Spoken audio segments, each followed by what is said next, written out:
everybody. Today I'm here with Dale L. Roberts, author, self-publishing expert, and the founder of the popular YouTube channel Self-Publishing with Dale. Hi, Dale. How you doing? What's going on, Eugene? I'm doing fantastic. How about you? Good, good.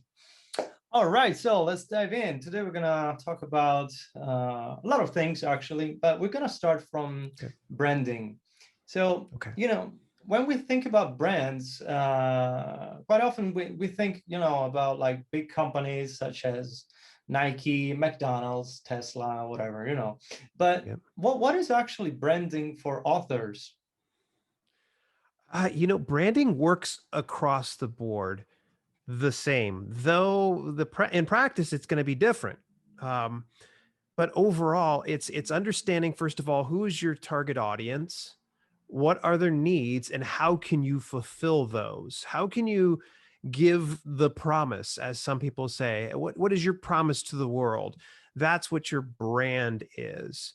So it's just knowing what your brand is, what sticks in it, and also knowing what doesn't go in it is a big plus right there. Because I see oftentimes some people just want to please everybody, but I can promise you, when you try to please everybody, you'll please no one in the process. This was a lesson I learned early on, was when I went and wrote my book about health and fitness. I did it for everybody.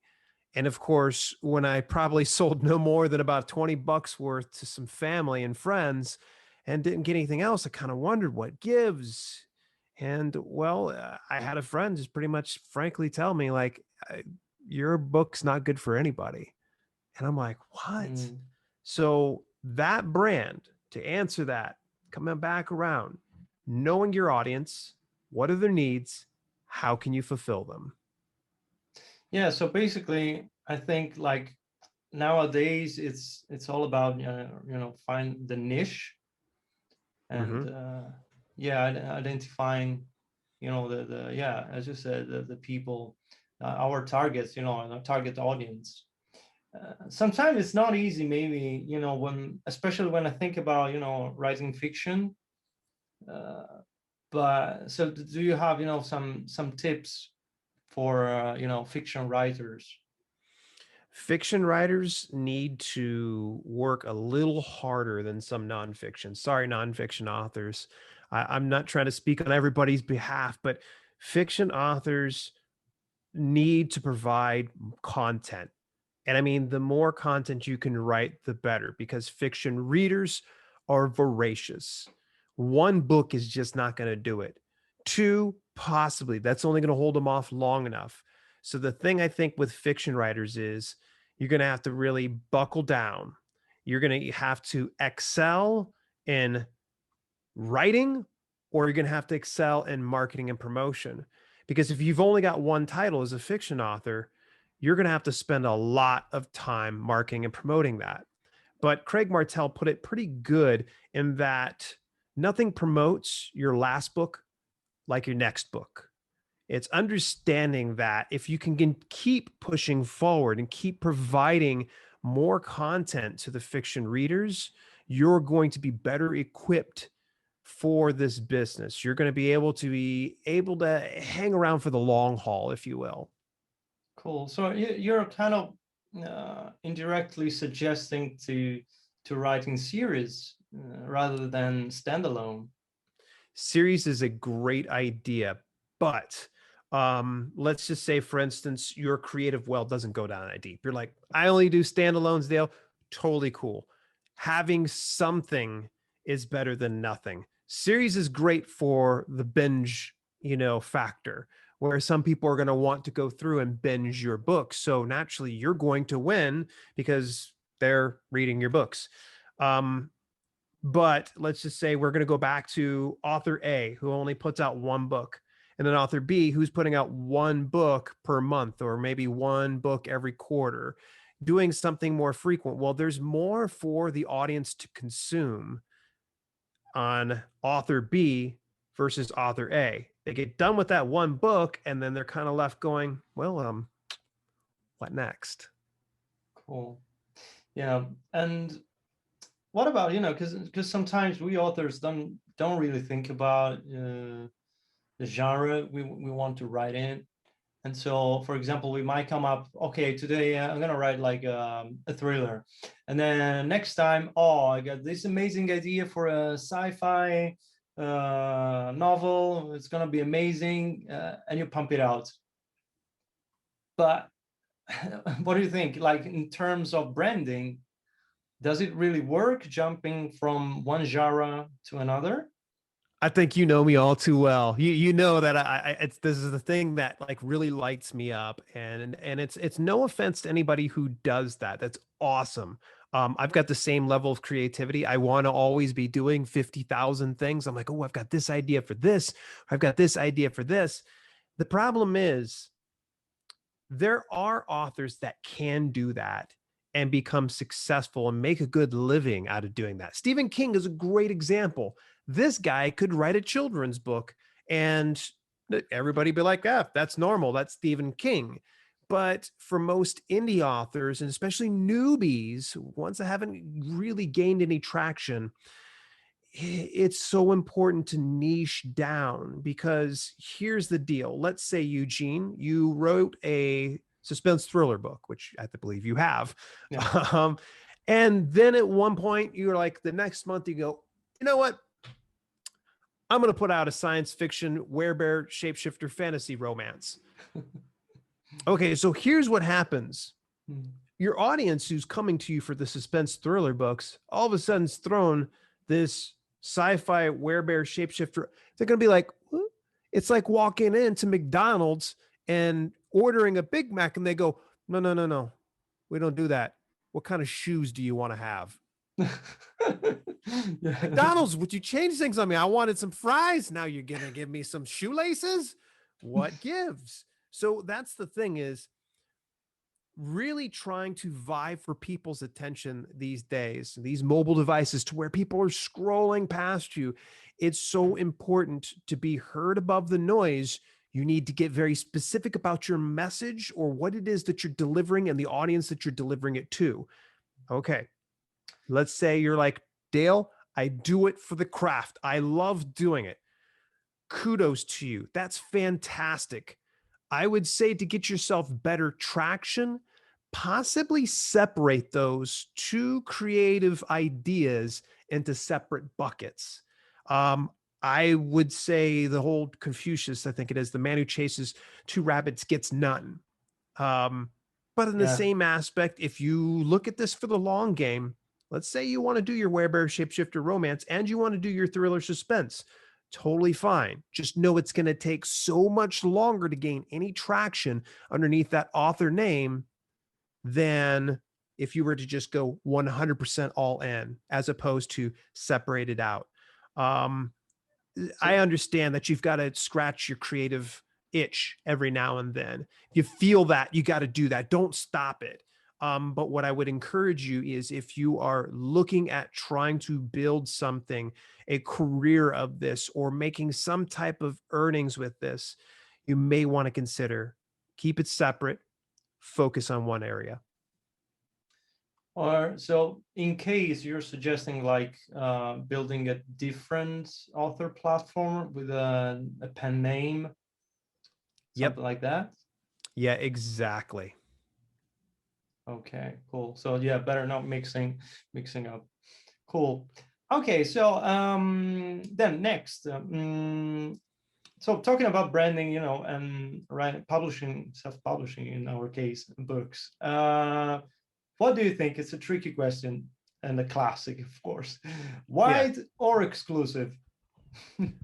Oh man, it's a loaded question. I think I saw that you'd sent me the sheet ahead of time, and I was just like, oh, we're gonna have fun with this one. Wide or exclusive? Okay, so typically when we're talking about exclusive, we're looking at something like Kindle Direct Publishing. Let's just address the elephant in the room. Most people are looking at exclusive. ACX also has an exclusivity type thing, but people are starting to realize that we're going to go ahead and put a pin in that, because that requires a whole conversation in itself. But I believe most newbie authors, anybody that hasn't published at least one, if not two titles yet, should go exclusive to KDP Select program. The reason is self-publishing in this business can be overwhelming. A lot of people think like, oh, I got the book done. That's the hardest part. No, it isn't. Just the Um, beginning. yeah, you're just warming up. It's almost like you're into your first mile of your marathon. You got many miles to go. So, any rate, uh, I lost my train of thought. Where was I going with that? No, yeah. So you were suggesting basically to start with Select. Yeah, It go be with Select. Select as a beginner. Hmm. Give it at least 90 days. That's 3 months. That'll give Hmm. you enough time to kind of, first of all, determine if being exclusive to KDP Select makes sense. Are you getting the return from it? Are you getting your value? Because remember that by being in KDP Select, you're put into a library of sorts on Amazon's platform. And then when subscribers go and pick up your book, for every page they turn through, you're paid a fraction of a cent for each one of those. And by the way, it changes by region. I don't say that too often, but Hmm. the actual value changes. Over in UK or I believe out in India, it's even lower than that. So in any event, just be aware of that. Are you getting your value? Or are you being paid for what your worth is? And the thing that I think a lot of people put their ebooks into for KDP Select, and which really helps out the newbie authors, is that unfair advantage. So anytime someone checks out your book, all right, you are going to get your Amazon bestseller rank influenced as if it were a buy. I know it's pretty crazy, right? You can be a Yeah. best-selling author without selling a single ebook at all. It's literally people can just check it out. And I've heard of people that just, hey, I never get a sale, but I get a ton of page reads, and that's fantastic. And especially if you're pulling in hundreds of thousands of page reads to 1 million page reads per month, because at that point, you're definitely going to get your value. But if you're getting, let's say, I don't know, we'll just say $2 per month by being in KDP Select, you probably need to take a step back and go, huh, all right, this ain't quite working. What should I do? And that's when you should consider wide. So, newbies, start at least the first 3 months. All right. 6 months might be better because it'll give you a little bit of time. And if you've already done, let's say, 3 or 4 publications, then for sure, look wide. And then you can consider all the different avenues. Um, I'm really big on going wide because it's the eggs in one basket analogy here. We don't want to put all of our eggs in one basket. You want to separate those out, because the fact of the matter is, I've seen many peers come and go since I've been in the business since 2014. Yeah. Why is that? Well, because sometimes Amazon decides for whatever reason, yeah, we've had enough of you. Boom, you're terminated. Or boom, you're suspended. And then they just get burnt out and go, ah, screw this. Yeah. It's Or a I very real remember game. like a couple of years ago, it was September, maybe September 2019, and all of a sudden, like for a lot of authors, like the also bots disappeared like that. And then I remember they were saying, "Oh no, now all the sales dropped because of that." And basically, I think Amazon at that time was just testing things as they always do, Yep. and Oh, then yeah. and then well they recovered, but yeah, so something like that, it can I be. recall that. Yeah. The people freaked out about also bots disappearing because those are highly influential and you getting placement in front of other people's audiences and getting more sales. But yeah, it was like also bots are going away. And it was like, Amazon's just testing stuff. They want to see how people are going to react to it. Heck, I remember back in the day, they used to have all 10 browse paths or your categories placed on your product page towards the bottom. They Yeah, eventually got rid of it because I'm sure they probably like, that's just messy. Like, just too why? much. It's just overwhelming, I think. Yeah. Yep. But, Yep. And they got to think about the customer. And that's the big thing. And something I even mentioned with brand is knowing your customer. And that's one thing Amazon does know really well. They know their customer. There's a good reason why they're raking in billions upon billions of dollars. cool. So talking about Kindle Unlimited, of course, you can make more money the longer you have your books. But let's say you just write novellas or short reads. What can we do about it? Can we build a brand around this kind of writings?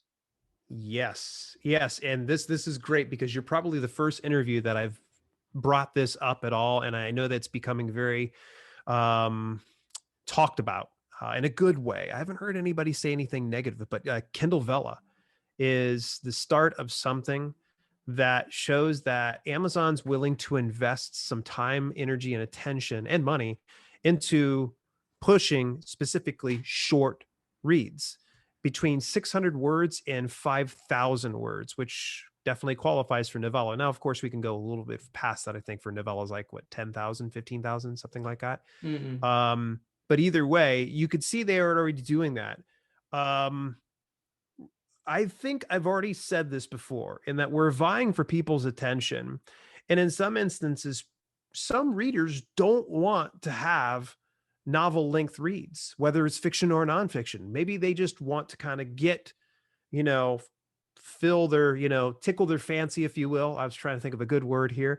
But at the end of the day, they're going to end up. I'm sorry, I derailed again. Where was I going with this? No, yeah, I mean, like with Kindle Vella, The sometimes, with yeah, we can just write even shorter writings. Exactly. Yeah, There's an audience for it. People want to read something quick, fast, and easy. I've heard some people, and it's so funny. I see it in like these forums, like K-boards, that where people are just like calling it like scamlets or anything that's short is a scam. Like, no, it isn't. People go pick up and read magazines, and they don't call that a scam for having an article that's 2 pages long or half a page. Mm-hmm. It is a need that we're looking to fulfill. So Yeah, if for the novella content is writers, good, yeah. exactly, it doesn't matter the length. And I know it sounds kind of crazy, although I'll tell you this, fiction writers, I'm talking to all of you right now. All right. If you can write a fantastic 600 word short story, hit me up. I want to read that book. Or I want to read that book. I want to read that short story. So, but all that to say this, that there's an audience, there's demand, definitely fulfill it. Don't feel like left out. But if you are going to be writing novellas, I'm going to tell you this, you're going to probably need to do rapid release. You're going to need to do quite a bit before you start seeing some real traction. Because when you get that back deep catalog of all these novellas, you've got binge worthy content. So someone's going to read one and they're like, you know what? I'm going to read the rest of Eugene Pitch's stuff. Here we go. X, Y, and Z. How does it work with the royalties on this new platform, which is Kindle Vella? It's all based on tokens. First of all, we get 50% for all sales. Now, this is where it kind of gets a little bit hairy. Now, I don't remember the rates right now. It was like you get 200 tokens for $1.99, or you get like 700 tokens for like $5. So the more that you buy in bulk as a customer, the deeper the discount.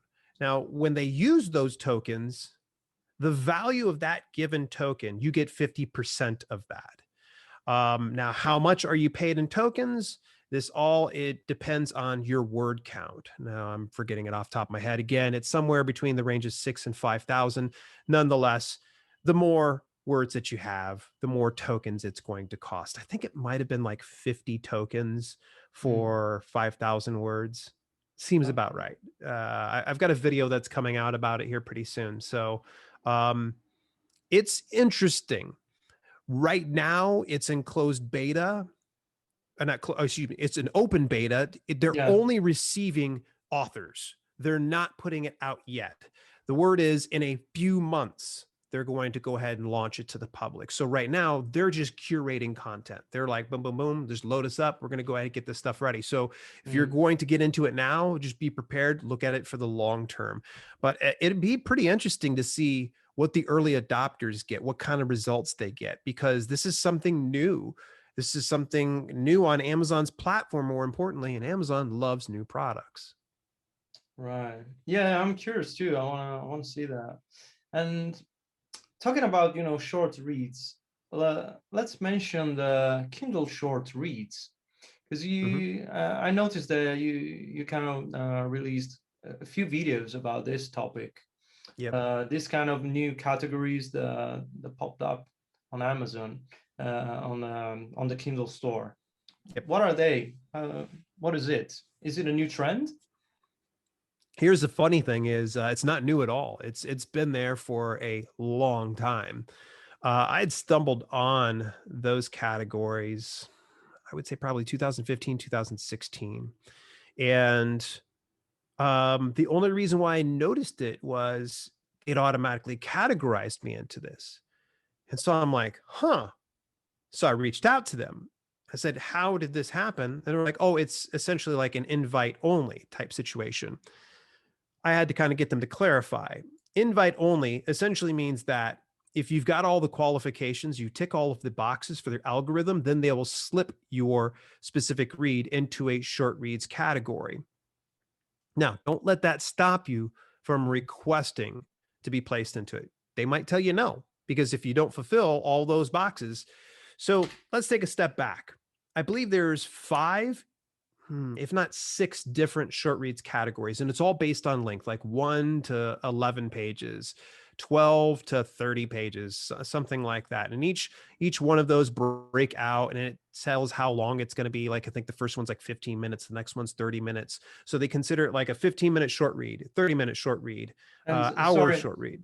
sorry, the number of pages are not based on our Word, Microsoft Word documents, Yes, right? I'm so glad you mentioned that. It's Um, definitely not based on that. In fact, in most instances, it's going to be based on the final manuscript you upload and how KDP determines how many pages are within your short read.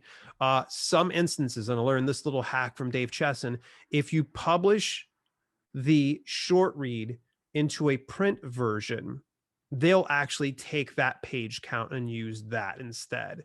So yeah, don't think that based on your docx that you have 30 pages that, oh, it's going to go into that. It's kind of tough. There's been mm, some times where I've worked specifically on getting my short read into a particular niche that I discover I went way over, and sometimes I went way under. So it's kind of tough to mm, predict, but as soon as you do, you should be able to go back to the well. Now the thing is how long the book is. So again, that's kind of an X factor. The keywords that you use within your 7 backend keywords and the categories that you select inside the back end. And then they will place you into those that they see fit. Now, in the event that you're like, wait, this all qualifies for a 15-minute short read, I asked them and they told me, no, I can't do it. I see. Ask them what you do fit into. Like, find out, be like, hey, Mm, according to this, I have all the boxes ticked. Why can't I get into there? And they'll probably regurgitate that, it's invite only. But again, it's not necessarily invite, it's just they'll automatically categorize you into that. It is possible to get into multiple short reads. Now, I think a lot of people misunderstood me, Eugene, on this one, mm, that short read should be the only thing you should be doing. It's fantastic. You should go fully bullish on this. This is no, it's just a different form of writing. It's a different form of publishing, just the same as novels are. There's novellas. It just varies. Low content books. There's another, great example. It's just yeah, something different. And I yeah. try to just give people some different options they can kind of consider. Short reads aren't amazingly lucrative, but they can be pretty good for the long term. Good. You just mentioned the low content books. What are they actually? And I love it. are they still a thing? You think?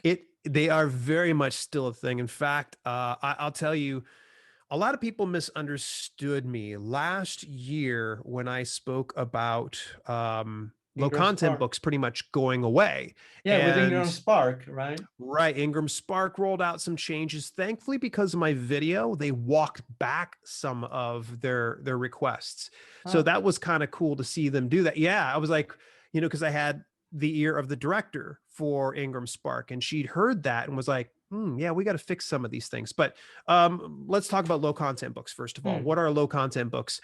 You'll hear no content and low content. Nowadays, it seems people just believe the two together. I used to differentiate no content books and low content books with what you put within the pages. For the most part, they are like journals, diaries, notebooks, planners, workbooks, anything that is not substance heavy and usually requires the consumer to use for, taking notes, Yeah. jotting down things, filling in answers and such. I started doing this about 2015 to 2016 when there was nobody talking about it. And it was crazy. Like I went and saw my paychecks from going from like yay to like oh my gosh, I just peed myself. Yeah, it was pretty crazy because there was nobody there. This is why I think you ask, is no content still a thing? Mm, It is still very much a thing. I've seen a lot of folks from the merch community that really went bullish on it because, well, merch is hard, man. It's not mm, an easy business. So naturally, they're like, let's see if we can supplement our income with these no content, low content books. And so it really started to get to be a crowded space, and where I was getting amazing paychecks, I started seeing them slowly chipped and eroded away because you got all these other people, you got more competition and such. And so it becomes tough. So, is no content or low content book publishing as lucrative as it once was? Is the real mm. question. Is this Yeah. something worth pursuing? No, it's not as lucrative, but you could still make a substantial living at it. I have a few peers that do very well with no content publishing, and I still make some scratch. I know my wife still makes some scratch from it, so it's not like a complete loss, over here. But I'll tell you that if you get into it, be prepared. It's going to require the same time, effort, and energy that you're going to do into nonfiction or fiction books. Right. Right. Okay. So now we talked about novels, short reads, no content books, low content books. What about children's books? Because sometimes we don't think about them, but I think that they might be pretty good. You can make some good money with children's books. You also published a few I children's did. books, right? Actually, I did. And there's a few of them in here in the background. That's perfect that I have them right there in distance and such. So, children's books, absolutely. Now, much like anything else, like what I spoke with nonfiction, fiction, and no content, kids' books, externally, you're going to look at that and go, ooh, that looks like it's fun and easy. I don't have to write as much. But it actually does require some work. It does require, like, if you're doing illustrations, you got to hire out, or you're going to do it yourself. If you do it yourself, do you know the software? Or how are you going to scan it if you do it by hand? There's so many things to consider when it comes to children's books. When it comes to children's books, know your age, stay in that age range. Don't try to write outside of it because it's going to work against you. Remember, we were talking about knowing your audience and what your Right. brand is. You got to be really good about this Narrow one. it down. Exactly. And remember that you are writing and publishing for two different types of people: parents and kids. Okay. It's not enough that you've, become the favorite book for the kid, because if the parents don't jive with it, if they don't like it, well, they're probably not going to buy anymore or buy even one of it. So it's knowing that you've got to cater to both of those audience that makes it pretty difficult, because you're kind of walking this tight wire, this thin line of, it's like, okay, am I saying the right words, or will this be something that's a little too much over the kids' heads? Is this too corny? Is this something that the parents can get into? So that's really the tough thing. But I think children's books, the thing is with them, if you can, again, think long term. Here's a good one, and I want you to look this one up, Eugene, after we're done Mm, here. And anybody that's watching this, look up the name V Moa. V being the letter V, Victor, mhm. if you will. Moa spelled Moua. I'm not sure if it's a he or a she, but either way, this author has it like deep back catalog, prolific, like puts out, I would say, sometimes 1 to 2 books per month. And the art's always fantastic. It's always got great lessons. They don't deviate from their It's a demographic. it's a strong brand. It's a very, very strong brand, does really good. Now, not all the titles are great. It's like, the 80-20 rule. 20% of them are going to be lifting, doing all the heavy lifting. But that's a great brand. Go study that one. I highly recommend if you get into children's books. Also, there's an excellent channel too I recommend on YouTube called Self-Publishing Made Simple with Mhm. April Cox. April is a good friend of mine. She does a lot about children's books. Okay, cool. So let's say I want to publish a children's book, and Mhm. so I have, for example, the option on going onto Fiverr, hire someone, an illustrator, and that's it. But what if I want to try by myself? What kind of tools can I have for the illustrations?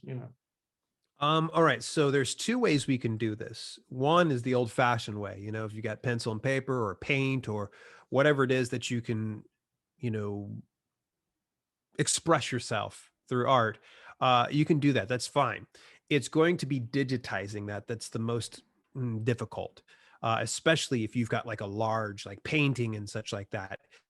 Keep it somewhat a decent size. You could probably find a good scanner Mm, on Amazon for, I don't know, maybe $100, $150. I've never went and bought one before. You can go always price around.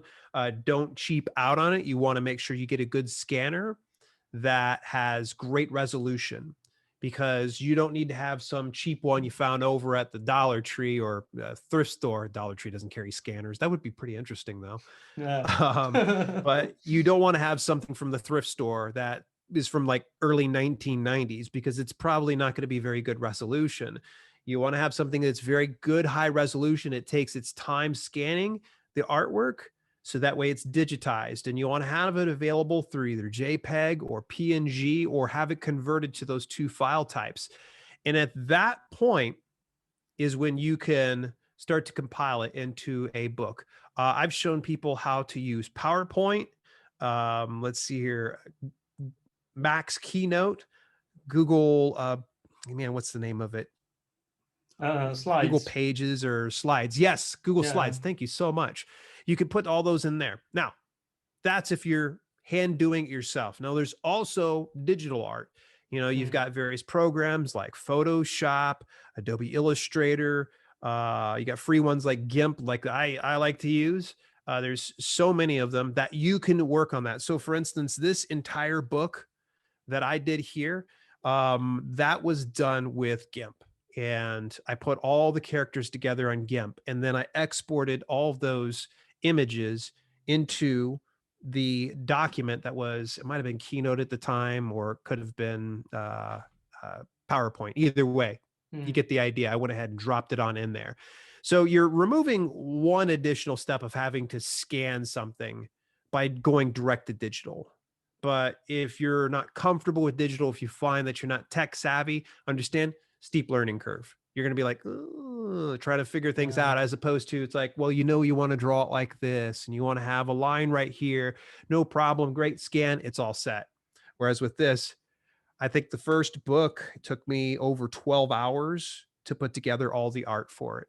Wow. And that's starting really focused. And I had a tenuous grasp on using GIMP at the time. Now I could probably be able to do the artwork within, I don't know, half the time. Cool, cool. Uh, yeah, talking about time. Okay, let's jump to this question. Sure. Writing sprints, because I noticed you're pretty good with writing sprints. So what are Did you they? watch the one of the times where I machine gun fire off words? Yeah, tell us. So, writing sprints, the whole principle behind that is to get it to where you go with flow of thought, that you just simply focus on writing and writing alone. Uh, you probably saw the numerous live broadcasts I've done over on the YouTube channel, Yeah. and I've done it on Twitch as well, a few places. But the whole purpose is to build that discipline of writing and doing it consistently. So rather than sitting down going, oh man, I got to spend the next 6 hours today working on my next novel. Of course, that's going to suck. Like, you're thinking about that. But if you force yourself into this is all I'm doing, this is all I'm going to focus on, that's that. Um, you get into the writing, you're going to find you do it with a sense of urgency. So for instance, my preferred methodology for doing writing sprints, this is my preferred way. You can look up different ways. That's the Pomodoro technique. And the Pomodoro technique consists of, gosh, it's been a while since I did it. 20 minutes on, 5 minutes, 25 minutes on, 5 minutes off. There we go. Yes. Thank you, Dale. Yeah. So 25 on, 5 off. And you're when you that 5 minutes, you're getting up, you're walking away, you're taking a nice deep breath. You're looking at your document like, oh gosh, fixing all the spelling errors. No, all you're doing during that time is you're hammering it out. The inner editor is not welcome when you're doing writing sprints. So let's say, for instance, you're like, the man crossed the street. No, the ruggedly handsome man. Like, no, it stays with the first version because you can get all that stuff ironed out after the rough draft is done. And that's the whole purpose of doing the writing sprints, getting the rough draft done. Now, let's just say, for instance, though, you already got a rough draft. You're like, I don't know why I need to do any kind of sprints whatsoever. Still do some sprints of some sort. Could be, editing. It could be formatting. It could be any number of admin tasks. By having that. Yes, exactly. And see, the funny thing is my wife was blown away when she sat down, she tried to do the writing sprints with me through the Pomodoro method. She was like, I can't do it. She's like, it's too overwhelming for me. But then when she tried other tasks like working on merch or handling email, admin tasks, things like that, she's like, I love this. Is fantastic. I get a lot more done because you're working with a sense of urgency rather than like, I'll get to it whenever. And more focus, right? Exactly. So yeah, highly recommend. And here's the thing is, don't try to do it on your own. Oh, well, you can. Feel free to do it on your own. I recommend doing it along with somebody. So you can go over to YouTube and you can go into Twitch or any like Facebook live type watch things, type in writing sprints, find somebody, and then just tag along with them. It's so cool because you'll have it to where they'll do the timer and you'll just kind of work on things. And when they go ahead and jib jab, they take their little break. You can take your break. And it's like, okay, it keeps you to things. It was kind of crazy. I think you probably popped in on one of the times that I did like the 4-hour marathons where it was just like people hung out the whole time. And it was the craziest thing. And some people were like, I'm done writing. I'm going to go ahead and do some other things. And it was like, wow. So apparently the Pomodoro timing was really helping them out. Again, look into other writing sprint, intervals and find out what works for you. Because if 25 minutes is overwhelming, if you're like, I can only get 5 good words in, then you probably need to, look at longer sprints possibly. But nonetheless, I really love it. It's very effective and it's helped me move the needle in my writing. Great. Thank you. All right. So let's change the topic completely and talk about how can we get more reviews? Because we are always desperate for reviews, no? How funny. It's like I've got my reviews book right over top of my head. How to get book reviews. You just go and buy this book. Getting more book reviews. I strongly suggest it. Yeah. Thank you so much. Yeah, actually. Yeah. Thank you. I read it. Any rates, it's going to come down to laying the groundwork. Before you go and launch your book, you need to actually have some plan to acquire reviews in advance. Nothing attracts a crowd like a crowd. Okay. So if some people see there's a big crowd over there, well, what are you going to be doing? You're going to be rubbernecking. You're going to be like driving past it, like going really slow. What's going on over there? Same thing's going to work for your book. If you don't have any reviews, some people are kind of like, I feel kind of weird. I don't know. So probably the best idea before you go and launch is to build out an advanced reader copy team. Advanced reader copy team is a team of people that get to, of course, read your book in advance of its release in hopes of them leaving an honest review once it launches. I underline honest.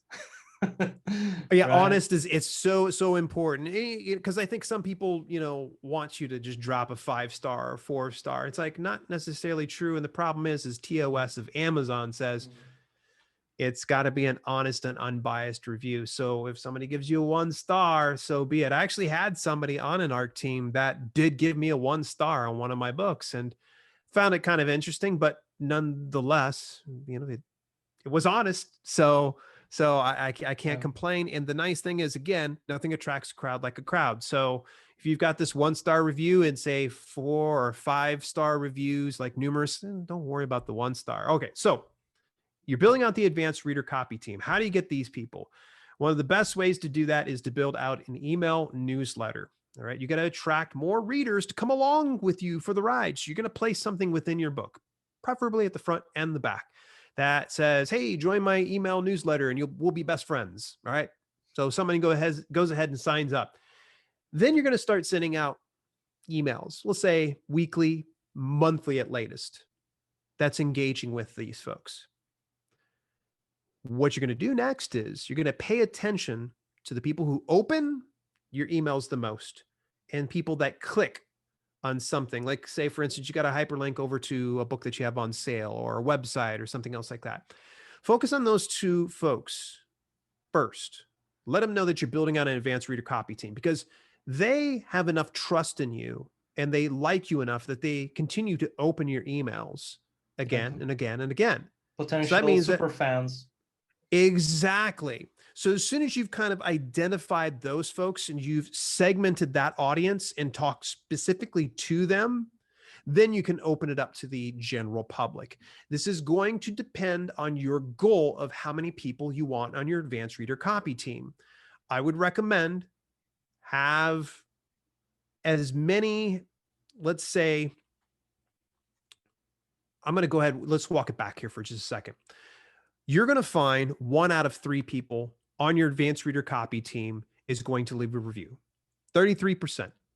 Now, there are some people out there that are honestly the unicorns of the business that are able to get 100%. That's fantastic. Great on them. But the vast majority of people, 33%, are going to leave a review. And you'll go back and kindly ask somebody, hey, did you get a chance? Oh, yeah.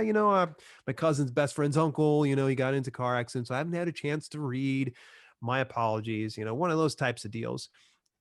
However, if you look at it this way, we're getting 1 out of 3 people. Let's say that on launch, you want to have 10 reviews posted on your ebook. Okay. You're going to need to get 30 people on your team. Right. Why? Because 10 will be a third of 30. Yeah. So that's how I try to build it out. So for instance, when I launched Amazon keywords for books, my thought was, okay, I want to get at least 30 reviews within the first week. So I was like, well, I'm going to need to see about getting about 90 advanced readers. I think I came somewhere close to like 76 to 80, something like that. Mm-hmm. But nonetheless, I was successful. I was able to do it. And I think that's actually approaching like 100 reviews by now. So getting the advanced reader copy team is going to be the most important thing. Getting it up and going, and then continually keeping it up and rolling is a good idea. What I would say the next step is going to be is find other authors in your niche. They are not competitors, they're collaborators. All right. These are people that when your book, they're done reading your book, the readers, they've got somebody else to go to. And then you can kind of keep them in an endless loop. So if you're a suspense thriller writer and I'm a suspense thriller writer, we would probably, really want to work together. So this is where newsletter swaps comes into play. So I go ahead and I shout out this author's book. This other person shouts it out. Hey, go check out this book and don't forget, leave a review.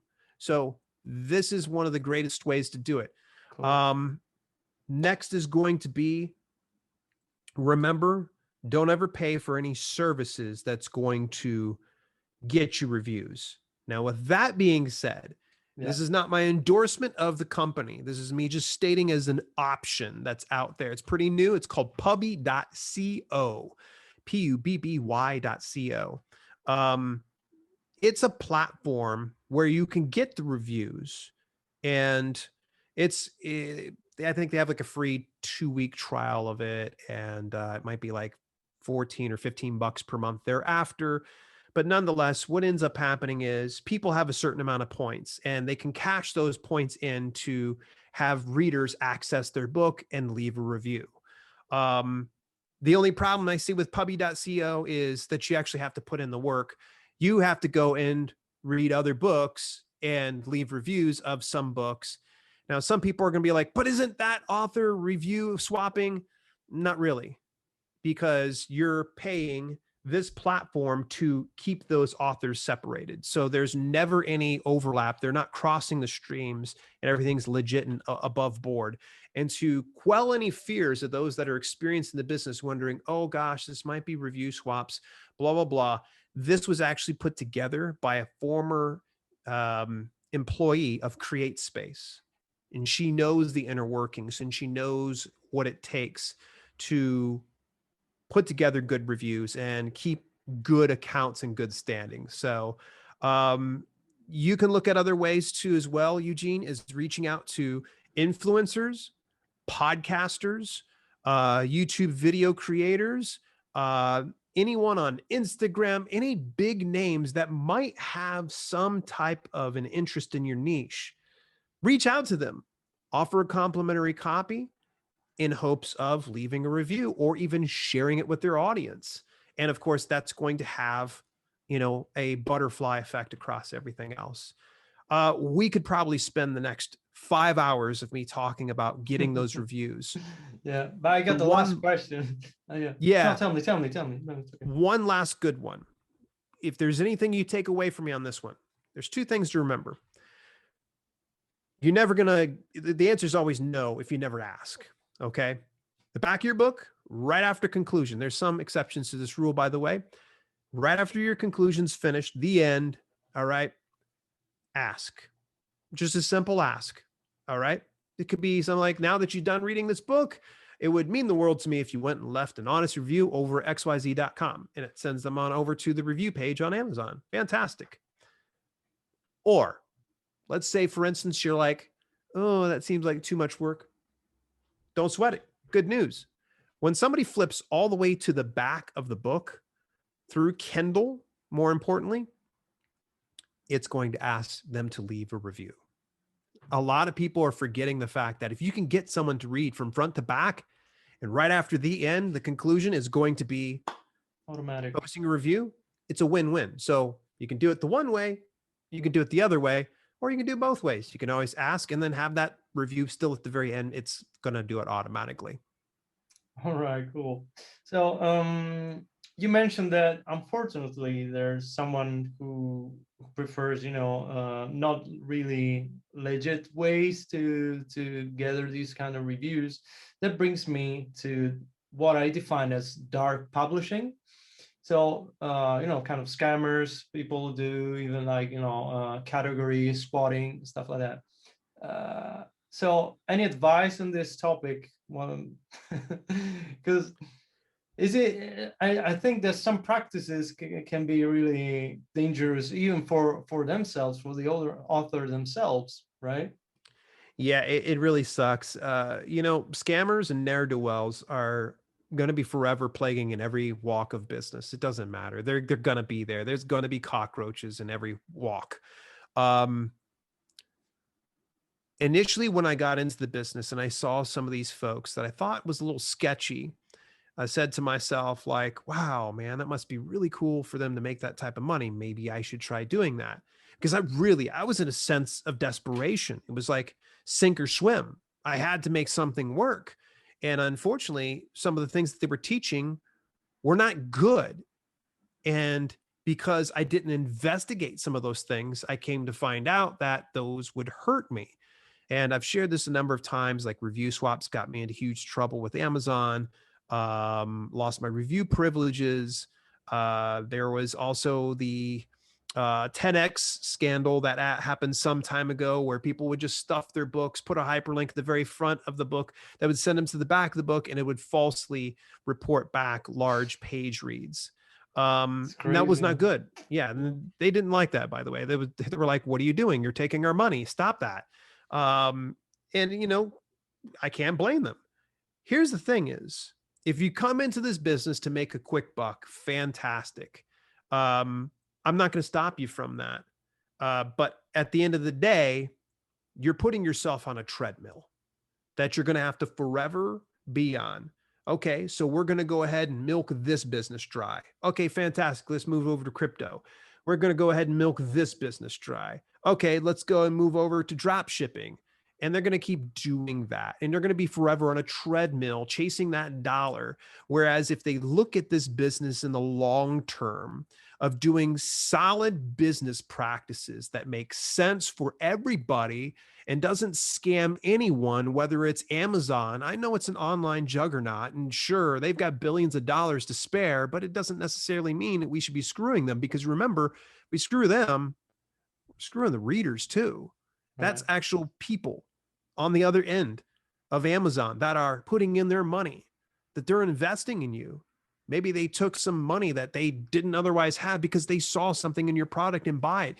So you can imagine how really disappointed they'll be when you're working the system and putting crap out that just is no good for anybody. You got to be aware of this. So, you know, when it comes to the scammers, though, I'm going to tell you this.